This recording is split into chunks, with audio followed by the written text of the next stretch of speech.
Wife, mother, Duchess. A journey from working class to Windsor. Kate Middleton's rise to royalty and influence is of international intrigue and admired the world over. Taking her place on the global stage overnight, tying the knot with the Duke of Cambridge, and swiftly making monarchy history in the form of their firstborn and third in line for the throne, Prince George Alexander Louis, we document her incredible journey and delve into the often undisclosed but sought-after history of who now is known worldwide as the Duchess.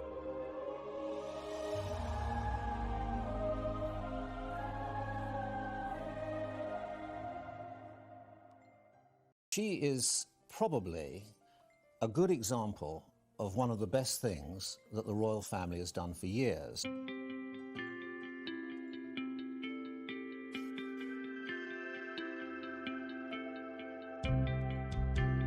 She is a very beautiful young woman who's very intelligent and rather polished.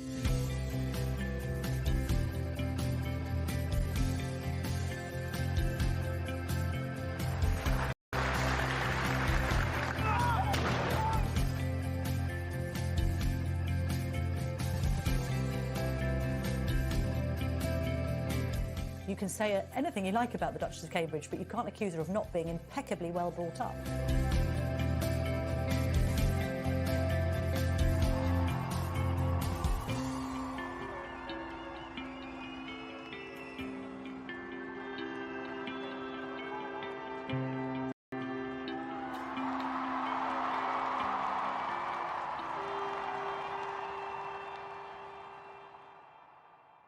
Born the eldest sibling of three, Catherine Elizabeth Middleton was born in Berkshire, England.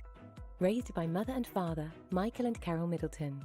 Both, of highly different backgrounds, found love was in the air as they incidentally met at Carol's occupation as an air hostess and Father Michael's job as an international dispatcher.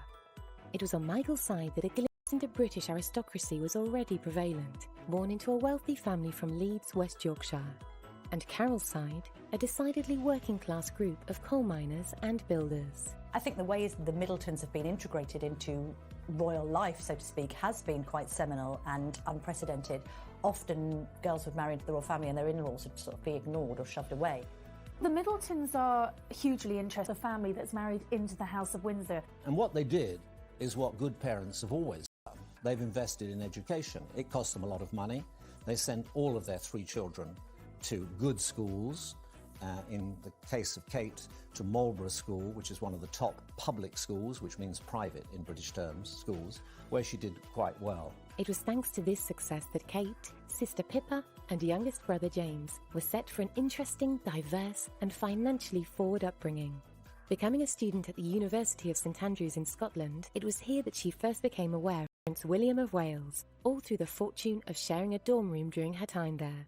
The pair shared several classes during their studies and soon became friends. She was popular, she was diligent, she worked hard.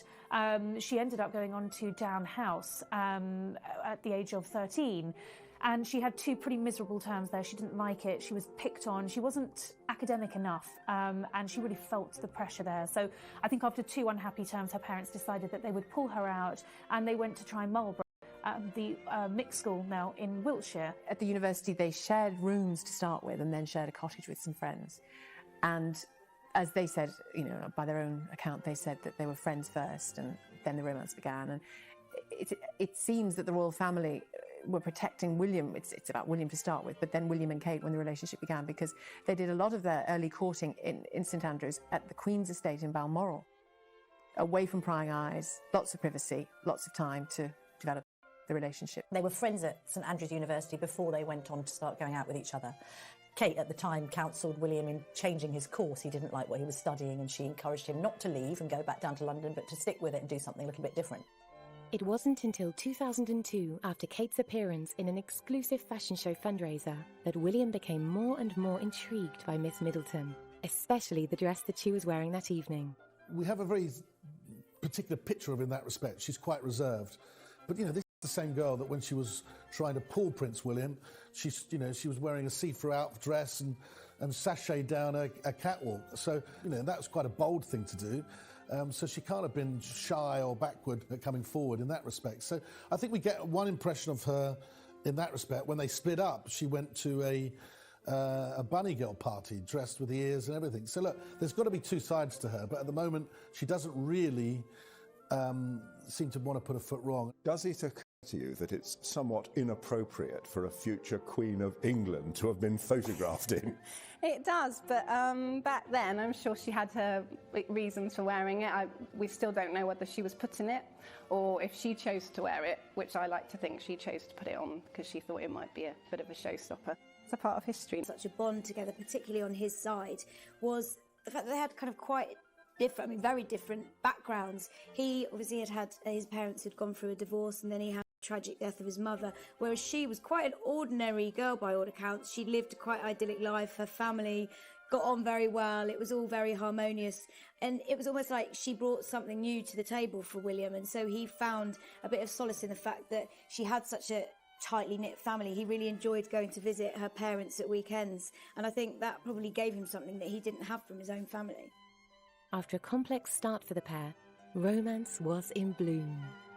The relationship was held closely undercover, mostly due to the prince's extreme distrust of the press. However, a slipping, cautious approach led to Kate being caught by paparazzi while on a royal family ski trip, leading to an immediate response and their relationship being the subject of intense scrutiny, prejudice and tabloid attention. Rumours spread that Middleton was certainly more than a close friend, and some tabloids led the headlines suggesting she was being groomed for a potential position of royalty. What you have with William is a guy who has learned lessons, and there's really nothing any of those grey-suited men from Clarence House could genuinely tell William that he doesn't already know about the press. And he understands the media. He understands that as a royal you're never going to be elected, but that doesn't mean that public opinion isn't incredibly important to you and your longevity. And William, I think, really understands that. He gets it. He is very, very open and willing to forge relationships with the press. But he wants it on his terms, and he does not want a repeat of what we saw with Princess Diana. At all times, they were highly discreet. They were almost never seen together. They were, even with their friends, they didn't allow any gossip to start. People speculated, but there was nothing definite which proved that they were an item. And I think the fact that she was discreet and that she wasn't blabbering on about her love or her regard for Prince William, I think that stood her in good stead.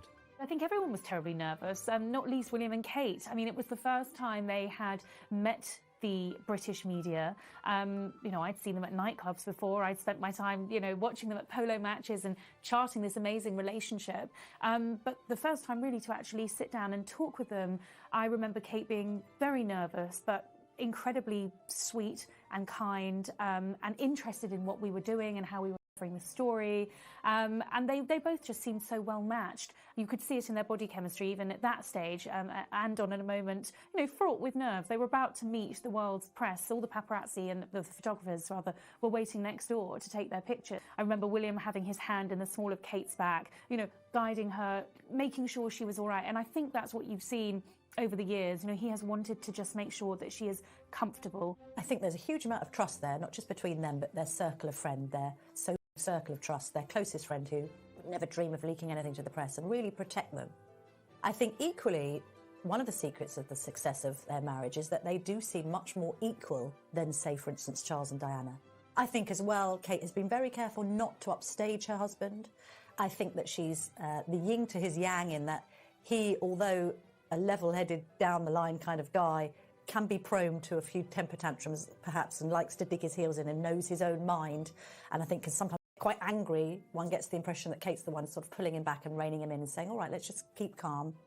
And I think as well, why Kate's brilliant for William is she has been so well brought up in such a loving and stable family, the kind of family, let's face it, the prince has never really had, that's hugely grounding for him. And actually her middle-classness and her lack of aristocratic airs and graces and the fact that she isn't royalty is no bad thing, because it dilutes the royal family a little bit and it reminds this man who has been brought up knowing nothing else but royal life what real life is like. And I think for their children that provides them with a much better grounding with which to grow up. Never before have members of the royal family been seen in the same way as we view celebrities, but Kate and William are a very good-looking pair, and because they come across so down-to-earth, I think we're viewing them in a completely different way. And Kate is already eclipsing all these A-list stars like Jennifer Aniston, Gwyneth Paltrow. She's the one that people want to know more about. She's the one that people want to dress like and just want to absorb every bit of information there is about her, which is quite exciting. This is a young woman who really wasn't raised in the public eye to any degree, and also isn't a naturally gifted speaker. So with all the attention on her, and she's quite shy as well, it just complicates things and makes it very difficult. The first time we really got to hear her voice was in the interview when William and Kate announced their engagement, when she wore that very famous and much copied Issa blue dress. No, I really didn't expect it at all. I thought he might have sort of maybe thought about it, but no. It was a total shock when it came, and very excited.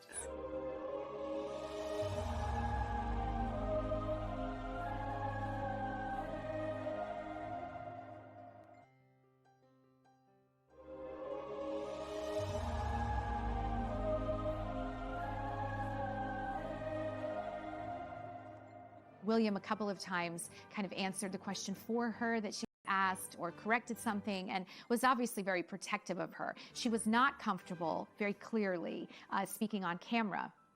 And then, of course, we saw her. Thank you for not only accepting me as your patron, but thank you also for inviting me here today. You have all made me feel so welcome, and I feel hugely honoured to be here to see this wonderful centre.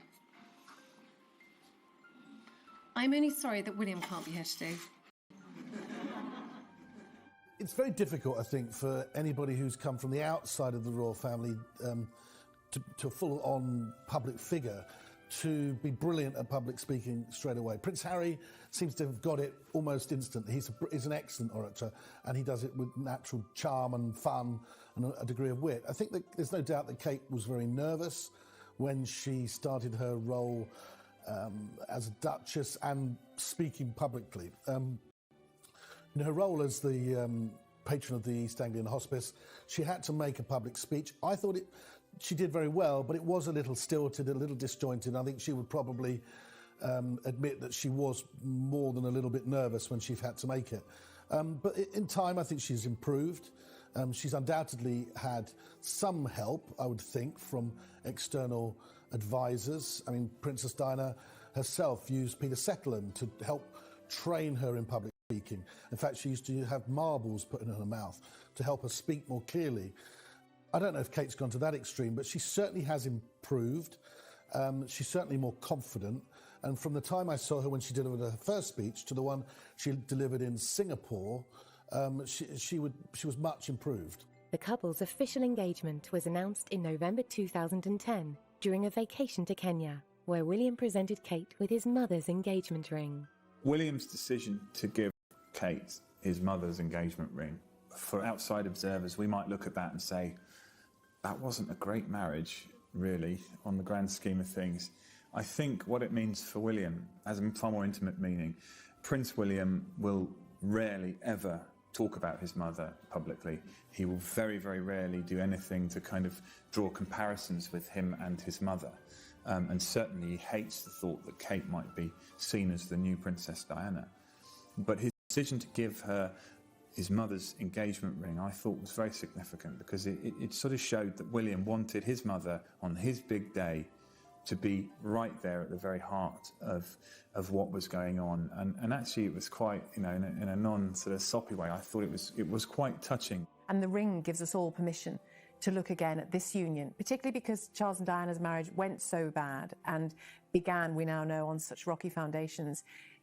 It may be that we're imagining it, we're just hopeful and optimistic, but it looks like this one is different. It looks like this one is very much, people would have inevitably made those comparisons privately. I felt on the day when it was obvious that was the ring he'd given her, I felt that was his way of taking control of that narrative and taking control of that story. That's what I think it was. William and Kate, to me, are about the future. I don't like to look back and compare her to Diana, because she is her own woman, and William and Kate, I think, have their own idea of what they want to do.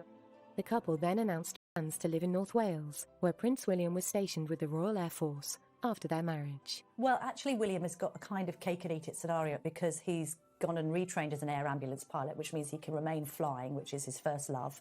It also means he can have a career aside from the royal family, and it's in a perfect arena, of course, because he's going out and helping to save lives. Well, before I started Search and Rescue, I had a little brief introduction to it, and it was immediate to me. I spent 3 hours flying with the guys, and it was totally apparent to me straight away how important the job is, and the skills the guys employ, the flying aspects, the general airmanship you need to have around you, and all the wits you need to survive the weather and whatever sort of situation you're thrown into. It definitely is advanced flying, and it's rewarding, so it put the two together, and it's a fantastic job. I think it's important that he has that time where he feels he's doing a proper job, as well as the time when they spend together when they are working together as members of the royal family. No, it's pretty rich coming from a ginger, so I'm quite happy to do that on the spine. He's a good-looking ginger, it's all right. Peter's both. After the official announcement of the pair's engagement, it was 6 months after, on April the 29th, 2011, that the marriage was to commence. The marriage, the ceremony, the wedding, just actually puts a seal on what everybody has been aware of for a long, long time. As Prince Charles said when he was asked about the engagement on the day it was announced, well, he said they'd been practicing long enough. So maybe we just ask your reaction to the wedding, please, sir? Obviously thrilled, thank you very much.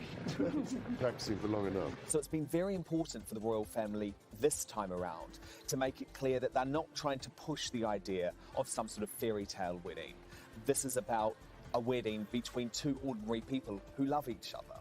And so they wanted to really par down all of that frivolity. So the dress was much more simple. For example, Kate arrived at the cathedral in a car rather than a coach. And so there were a whole load of subtle differences throughout the day to make that very, very clear. Closer eyes were on the dress that Kate was due to wear, designed by Sarah Burton, a fact that remained a secret until that day. In terms of style, Kate Middleton is very serene. She's not someone who would wear anything particularly outrageous, apart from the see-through dress she modelled in her catwalk show at university, which has appeared in every single paper ever since those two got. Kind of style that a lot of women actually feel that they could replicate, because it's nothing too complicated and fussy. Yes, she's very tall and slim, so she can carry a lot more off than perhaps everyone can, but she's just very, very well groomed. She seems to know exactly the kind of thing she likes. She always wears kind of your wraparound style dresses that are just down to the knee. And she's now this real figurehead for style in all sorts of magazines. My magazine's writing about her all the time. So it's her dresses and particularly her hair and how you get it so glossy. I think Kate Middleton has enough courage and an individuality to choose from all over the world who she wants as her designer. Well, believe me, the decision about what dress designer all of the Middletons were going to use raged for some time, and it was a really difficult decision for them. For example, Carol Middleton, she was going to have a dress designed by Linda Chirac, and then she shoved that out of the way at the last minute because all of these women knew picking a dress designer was so important. Tying the knot at Westminster Abbey in London, all eyes were on the most important royal wedding since that of Charles and Diana. This is when the British come to their own. We have all the equipment, we have the household cavalry, we have the wonderful carriages, we have those ancient Rolls Royces, and there's a great spirit here, a spirit I think you could say was evocative of 1981 and the wedding of Prince William's parents, Charles and Diana. There's a real enthusiasm for it. What my opinion of the dress was that it was youthfully regal. It was modern with a classic twist to it, which was fantastic because I didn't want Kate to sort of lose touch of Kate in the whole pageantry of this occasion. And I think Sarah Burton for Alexander McQueen did a sublime job. I think the lace was so effortlessly executed. It was almost as if she had like a white tattoo all the way down her arm. The fine buttons, and then you saw that quintessential McQueen detail on the ruff of the spine. I thought the skirt was just enough skirt for a venue like the Abbey. I think, you know, to have something slimmer with a long train, she might not have filled that space with the sort of ease as she did with this dress. But I thought she looked very, very beautiful, very exquisite, seriously polished. Royal sources tell me that the royals indicated very strongly to Kate that they would prefer her to wear her hair up for this very special occasion. However, Kate had her heart set on wearing her hair down with long flowing curls, which is her favorite way to wear it, and actually William's favorite as well. They ended up compromising on her look. She had kind of a half up, half down. So from the front, she had an updo. From the back, she had the long flowing curls she wanted.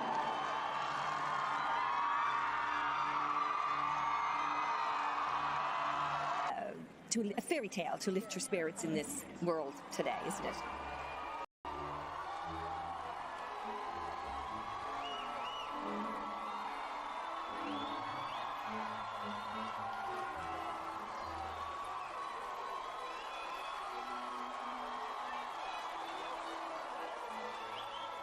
Prince William looked fantastic in that sort of royals and blue red uniform, very unusual, matched the red of that carpet that went up the centre of Westminster Abbey.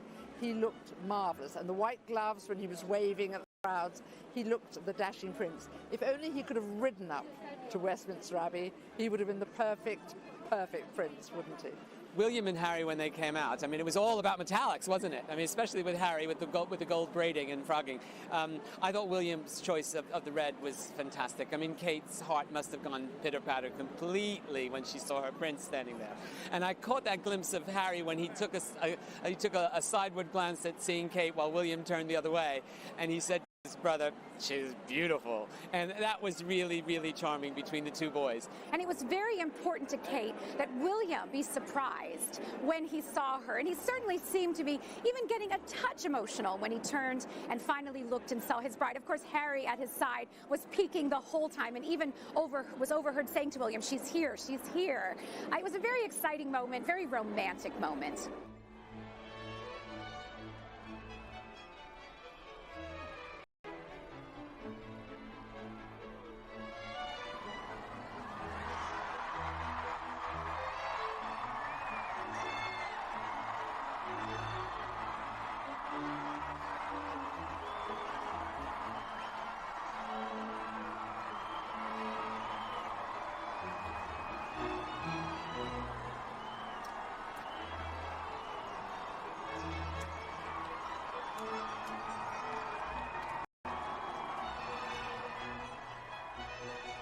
Kate was met by Queen Elizabeth shortly before the wedding, in which it was conferred that her royal title would be Catherine, Her Royal Highness, the Duchess of Cambridge.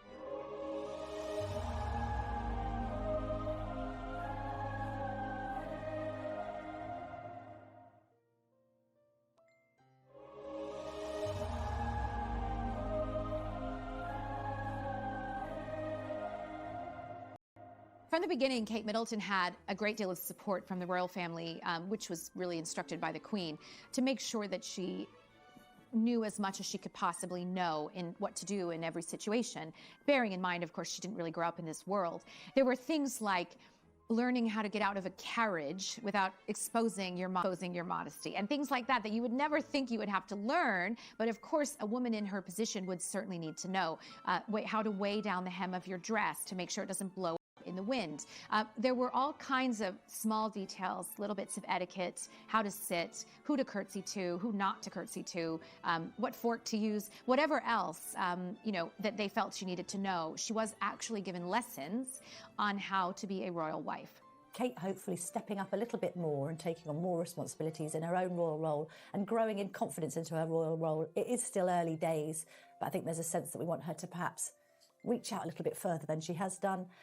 But it's going to be softly, softly. They're in no rush, that couple. People forget William isn't heir to the throne, his father is. He's second in line, so there's still time. And the Queen is still going as strong as ever. So at the moment, I think maintaining the status quo is key. You know, once you married into the royal family, you became a Windsor, and that was that. Well, it was different when Kate and William got married. And when William asked Kate to marry him, he made it very clear that she wouldn't have to leave her family behind her once she married into his family, promised that they'd always stay a part of the family, and they have done, whether it's joining the Queen at Ascot or being on an important barge within the Queen's fleet at the Diamond Jubilee celebrations. Given she is a commoner, the royal family have a high opinion of Kate. Prince Charles in particular was close to her from the early days. Camilla has obviously become involved. Camilla Parker Bowles, now Prince Charles's wife, has become involved and even took her to lunch quite publicly before the wedding as a real show that she's accepted Kate into the fold. The Queen and Prince Philip haven't met her as many times, but you wouldn't expect them to because they are still much more formal and ceremonial in terms of how they live their life. But they did, just the week before the wedding, manage to meet Kate's parents, which was quite significant too.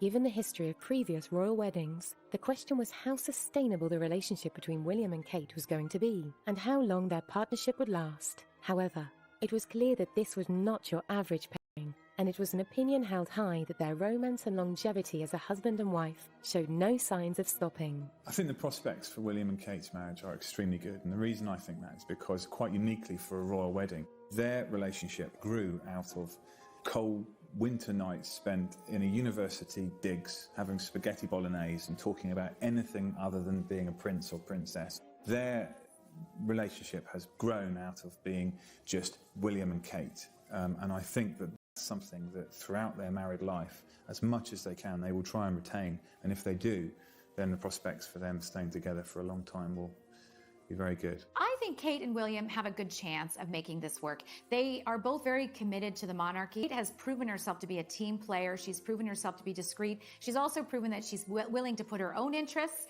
behind the interests of her husband. I think also they've been together for 8 years. They've seen each other through a variety of circumstances, and William seems to be doing a much better job of preparing Kate for royal life than Charles did for his mother. So Kate has a support system in William. She has a support system in her family, which Diana also didn't have. And she has a man she's known for 8 years, and she spent an awful lot of time getting to know. I think they've got a good shot.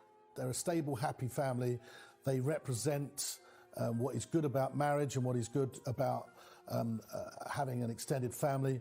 And the royal family themselves, that is part of their role. I'm sure the Queen is delighted with that. It's tough being married. Whether you're a prince or you're a pauper, it's tough. You have to work at it. It's a constant renewal every day. I'm sure that they will have their problems. They've had some problems in the past, but they've come through those problems. And as they say famously, what doesn't kill you makes you stronger. And I think they have got a very, very good basis for the marriage ahead. It was inevitable that when moving into royalty, Kate would have a fair share of comparisons to the late Princess Diana. Becoming Duchess of Cambridge left fans of the monarchy curious of how she would settle and her similarities to William's mother. People are always asking me, well, how alike is Kate to Diana? And I always say that they're actually incredibly different women. They look very different. You know, Diana was blonde, beautiful and leggy. Kate's beautiful and leggy and brunette. So, you know, they look very different. They are very different people. And I think particularly in the early stages, there was a desire, largely by the press, to sort of see how Kate would live up to Diana's image. And I remember William saying that there was no expectation, that these were big footsteps, and no one expected Kate to fill them. And I think what Kate's done, which is so commendable, and you really have to take your hat off to her, is she's forged her own identity within the royal family. She hasn't tried to emulate Diana. You know, she's a style icon, but I'd say she's quite a reluctant style icon. She's wanting to put her stamp in other areas. Within the comparison, there are huge differences.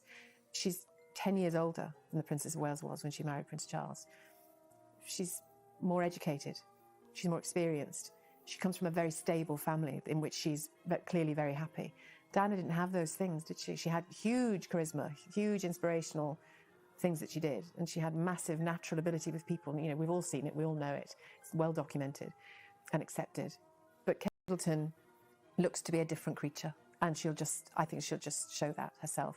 And you couldn't try and measure yourself against Diana because she was a really seen as an icon like Princess Diana was. And I think that's because Diana was had frailties and faults as well. Kate hasn't really put those out there. She's almost too good to be true sometimes. And I think a lot of younger people find the overwhelming privilege that she has, and the fact that she maybe stuck around too long to marry Prince William, as both seeing a little bit against her. And I think were Diana here, I think she would approve of Kate Middleton. She might feel like some mothers do, oh dear, I don't want to lose my son to any woman, you know. But I think she would approve. She would see in Kate Middleton some admirable qualities, and she'd feel that her son would be safe with her. I'm sure of that. I think she would approve of it immensely. I think it's really important that she doesn't look anything like her. I was thinking that the other day. Looking at the engagement pictures, she's a beautiful woman. She's developed a style that's very classic.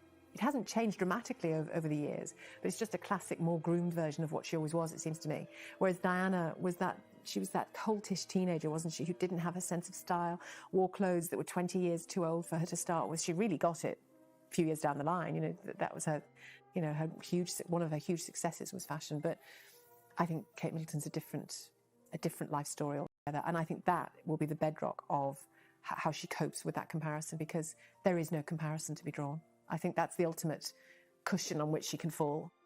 Humanitarian work played an important part in Princess Diana's life, both at home and abroad. Her interests were reflected in the organisations of which she was patron or president. With her impact on such admirable work, it was seen fit that from Kate's turn from fiancée to Duchess, she would also hold a pivotal role in similar contributions. Set out her stall that she wants to support, in the first instance, children. So she's supporting some hospice charities, each the East Anglia Children's Hospices. She's equally decided to be a volunteer scout, so supporting children out and about, enjoying country pursuits as she does.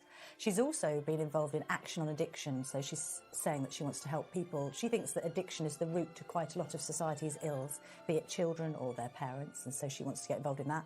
And also, because she studied history of art and is a keen artist and photographer, there's her patronage of the National Portrait Gallery and other artistic pursuits. And she's mixed them a little bit, so she also supports a cause called the Art Room, which helps children, gives children therapy through the medium of art. And actually, she's been ahead of the curve on most of the choices that she's made. She's put children's hospices on the map, and she's also done a huge amount of good for mental health. It's another cause that she's very much behind. So she will know how important she is as a patron to those charities, to put them in that international spotlight, and she won't want to spend too long away from them. People often ask me why I'm so interested in the mental, because I think that every child should have the best possible start in life. When I was growing up, I was very lucky. My family was the most important thing to me.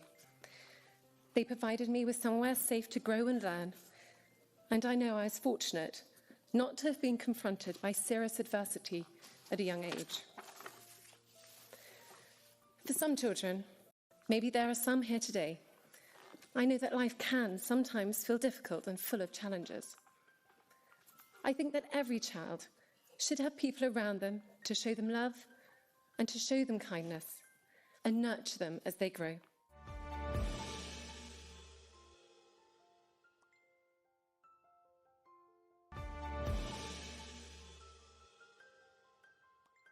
The challenge that so many people have is not knowing how to take that first step of reaching out to another person for help, admitting that they're not coping. Fear or reticence, or a sense of not wanting to burden another, means that people suffer in silence. The importance of support for these charities is no more prevalent than the work that Prince Harry has accumulated over the years. The conservation of wildlife, promoting sport amongst the young, and healthcare across all nations. Kate has had to put in a great deal of work to do the same. However, this is no competition, as Kate and Harry have a long history together, of which she has gained support, been able to confide in, and most of all, a friendship. Well, Harry and Kate have a very warm, affectionate relationship. You know, Harry grew up without a sister and without a mother to a great degree, and Kate gives him a feminine perspective and a feminine touch that he really was lacking, I think, growing up. And it's really nice for him to have that kind of family member. One thing I've noticed ever since Kate was on the scene is the closeness and the fun between them with her and Harry. I remember even the Garter ceremony in Windsor, where Prince William was all dressed up in the fine robes of the 12th century Garter order, and you could see William looking all very serious, but also Kate and Harry were in the audience, and he was just digging her and joking and making fun of his brother. And I'm sure that happens quite a lot, because he is a joker, he is fun, and it's quite a good relationship, I think, for her to have Harry as a brother-in-law. Prince Harry is somebody that's this lovable rogue. The British press can't get enough of him because he's this real naughty character, and you've never known a member of the royal family to behave like him. He's the one you can always rely on for making the biggest gaffes possible. He'll turn up to a party in a Nazi uniform, completely unthinking about what he's doing. He'll go to lap dancing clubs. He's always seen stumbling out of nightclubs looking very squiffy-eyed. You can guarantee he's the one that's probably the last person standing, the last person to have the drink. And I think Prince William is the heir and Prince Harry is the spare. Friendships within the royal family and charity contributions aside, the question on the lips of the nation after William and Kate tied the knot was how long it would be until the world would see a royal baby. For some, it was an agonising wait, until an official announcement in December of 2012 that the Duchess was pregnant. Obviously, there'd been an awful lot of anticipation of as when Kate was going to announce that she was pregnant. I mean, in fact, I think the announcement was suggested for about 6 months beforehand. Everyone was writing in the papers that she was pregnant. The palace had put out the official announcement as she was en route to the hospital because she'd had problems with the pregnancy, and it was felt that William and Kate didn't want to even tell the Queen or Prince Charles that she was pregnant until they were absolutely certain everything was okay. The birth announcement for Prince George did not go according to plan. Kate was forced to announce prior to being 12 weeks pregnant that she was in fact expecting because she was hospitalized for very, very severe morning sickness. You know, William and Kate had talked at length about how they wanted to make this announcement to the world, and it certainly wasn't going to be this way and at that stage in the pregnancy. Most celebrities, particularly royals, wait until that first trimester is finished before they make any happy announcements. But because Kate was taken very suddenly to the hospital because of her severe morning sickness condition, the palace was forced to issue a statement as to why she was there, and the news of the pregnancy was leaked. Well, back in 2013, there was huge celebration over the birth of Prince George. I remember broadcasting for numerous international networks outside Buckingham Palace. Of course, it was the great Kate wait. I mean, we didn't know when this little baby was coming along, but when it was announced that the Duchess had gone into labour, I mean, there was no space in that press pen, I can tell you. We were all very, very squashed together. When news broke of Kate actually having given birth, I think at 8:34 in the morning on that Saturday, the press obviously instantly started speculating, well, will she leave today? And thinking as a mother, I thought, yeah, she definitely will, because you don't necessarily want to hang around hospitals too long, even if they are the Lindo wing and private and offering all frills. People are sort of looking at their watches thinking, can she do this? Can she have a baby by breakfast and be home at Kensington Palace for tea? And when we got wind of the fact that Kate's hairdresser had gone into the building, we knew, oh, hang on, you know, she's going to make an appearance. And in vintage Duchess of Cambridge style, she turns out in high heels and looking effortlessly elegant, even though she's given birth just hours earlier, which is a testament to her and how she's able to cope. Not only, I think, in the limelight, but just in this, with this pressure of having to present herself in a certain light. And I think, you know, hats off to her. Whether you love or loathe monarchy, any mother out there will say that it was a pretty good effort to look so good. There was excitement. The royal wedding day when William and Kate got married, everyone was universally happy. Everyone was constantly checking the news feeds on their phone and on the television in order to see, waiting for William and Kate to come out from the hospital for the first time, holding the new baby prince. I have several friends actually with news organizations who were standing outside the hospital that day, waiting hours after hour for William and Kate to come out. And actually, they came out quite a bit later than expected because typical William and Kate's strategy fashion, they were greeting and thanking every single member of staff at the hospital personally for the very smooth birth.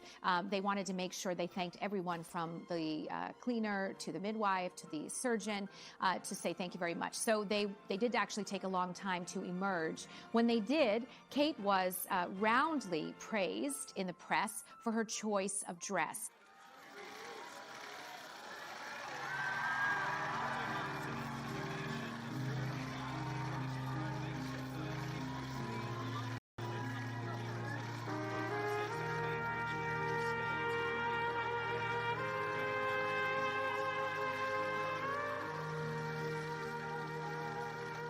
I think it's just wonderful. It's lovely that generations are going on, and William and Kate are just such an asset to the royal family, and Harry as well. Well, it's kind of surreal to think that royal blood is this close to us at this very moment.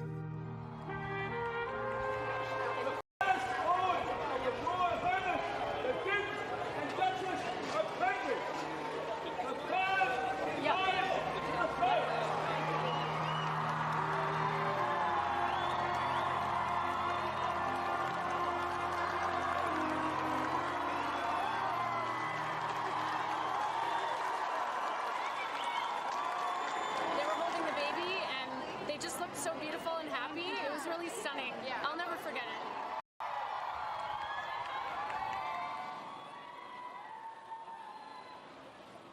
commemoration of Prince George's birth, the joy that he brought to the world, and particularly to New Zealanders and Australians over the last week and a half. And we have a tradition, just as a reminder for when he's a bit older. He does love it, honestly. With the arrival and reveal of Prince George, the royal reaction was that of warmth and confidence in both William and Kate, unearthing a new chapter of their legacy. It was not forgotten that one particular member of the family was now an uncle. He's great with kids, Harry. I mean, you only have to see him when he's out in Africa, as I've done with the kids that they sent to Bali refugees, and he's fantastic. He's fun. He's a big kid himself, I think he says it himself. And that, when you like, he's got to find the right girl first, I would have thought. But the fact is, he's very, very good with young people, and as an uncle, he'll be the best uncle because he'll be all the fun. I'm sure he'll be taking George to the fun fairs and taking him out as much as he can. I think we get an impression of Harry as being all fun and not very serious. The truth is, Harry is quite a deep-thinking guy. He's a nice person, and I think that with this birth of Prince George, it's probably made him feel a little bit broody, and maybe when he finds the right girl, it won't be long before he's a dad too. Prince Harry probably has the most fun with Prince George out of the entire family. Because with Harry, he can be as cheeky and as silly and as wild as he wants to be with this little baby, and he has a great time with him. You know, one of Harry's best qualities is his childishness and his kind of open personality and just finding fun in everything.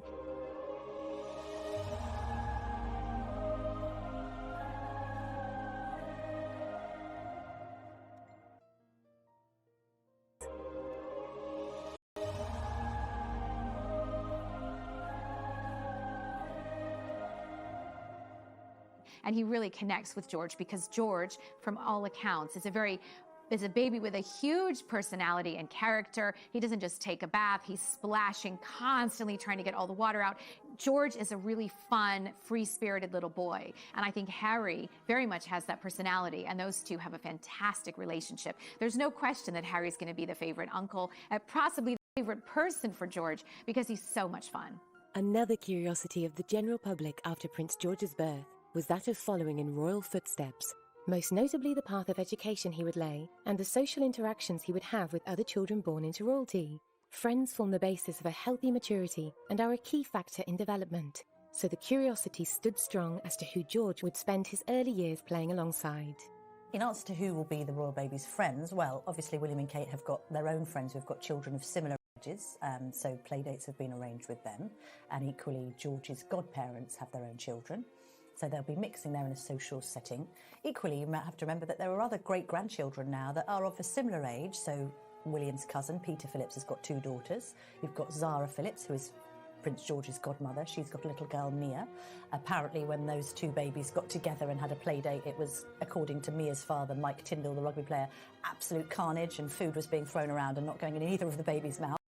So you've always got scope for a friendship there. But I think gradually, like, as with any child, you know, there will be children who the child meets as well through school. They will follow a very similar pattern to their own parents, and I include Kate in that because she was privately educated like William from the start. Schools would be appropriate, and then move on maybe to Eton or even a day school, St Paul's, Westminster, something like that. My feeling is, though, that with both William and Kate being educated privately, Kate at Marlborough, William at Eton, that they would follow a similar pattern, simply because it's difficult, I think, for someone who's going to be the future king to be seen as just one of the boys or just normal, because and therefore somewhere like Eton would give them, or even some of the other top public schools like Westminster, St Paul's, would give them the peer group that would be easier for them to be educated in, really.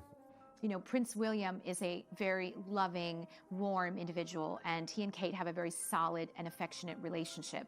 They want that to translate to their children. Although they do have some support staff, they have kept it to a minimum because they don't want outsiders in any way affecting the dynamic of their close family unit. Following on from the birth of the future prince, in an unexpected short time, it was announced that there was not just one royal baby on the cards. In 2015, it was revealed that the Duchess was again pregnant with her second child, and with much less complications than with George.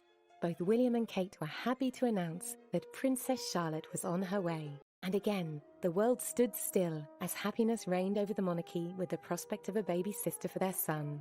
Well, I think when it was announced that they'd had a little girl, it was a great cause of national celebration. Of course, a little sister for Prince George, the daughter that Prince William had always wanted, the granddaughter that Charles had always wanted, but actually, historically, a really important little girl because she will hold her place in the lineage of succession. The antiquated male primogeniture laws were outcast just before Prince George's birth in case he had been a little girl. Now, had those laws not been changed and had the couple or are the couple to go on and have another child that may be a boy, well, Charlotte would have lost her place in succession. With the laws being changed, she will hold on to that position. She is the fourth in line to the throne, and no little boy born hereafter will take that place away from her. So she is historically very, very important.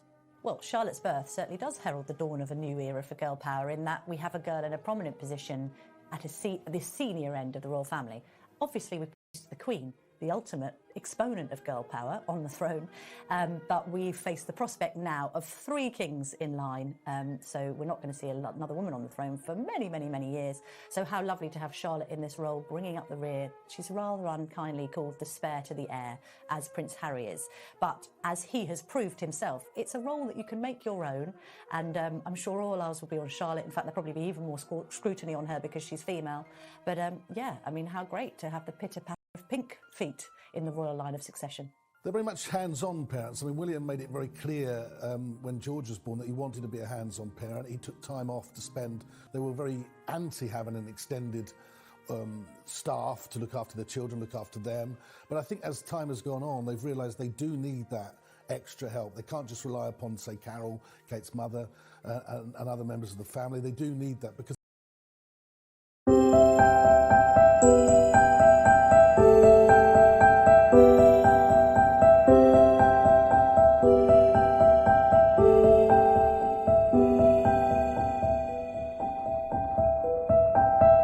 tháng 12 vội qua,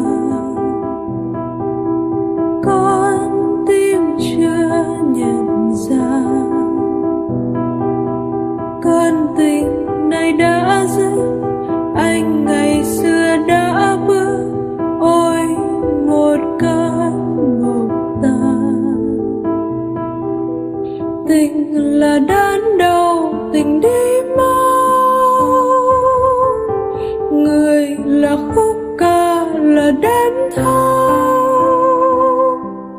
Tháng 1 em chờ xuân, mất hồn nhiên một lần. Thôi thì anh đã biết lòng em còn chưa nói hết. Thôi thì anh đã muốn hờn dỗi. Tình là đớn đau, tình đi mau, người là khúc ca, là đêm thâu. Chậm thôi, anh chưa muốn dừng, anh chưa muốn về, em đã quá mỏi mệt. Chậm thôi, anh cứ kiếm tìm một ánh trăng lừa dối.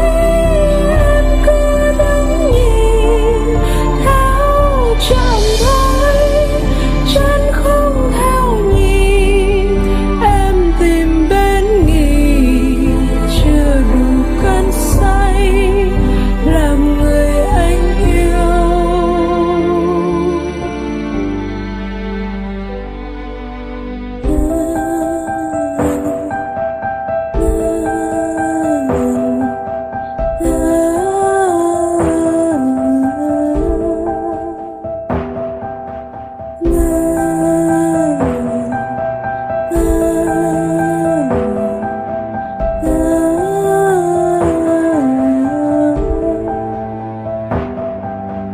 Tình là đớn đau, tình đi mau, người là khúc ca, là đêm thâu. Chậm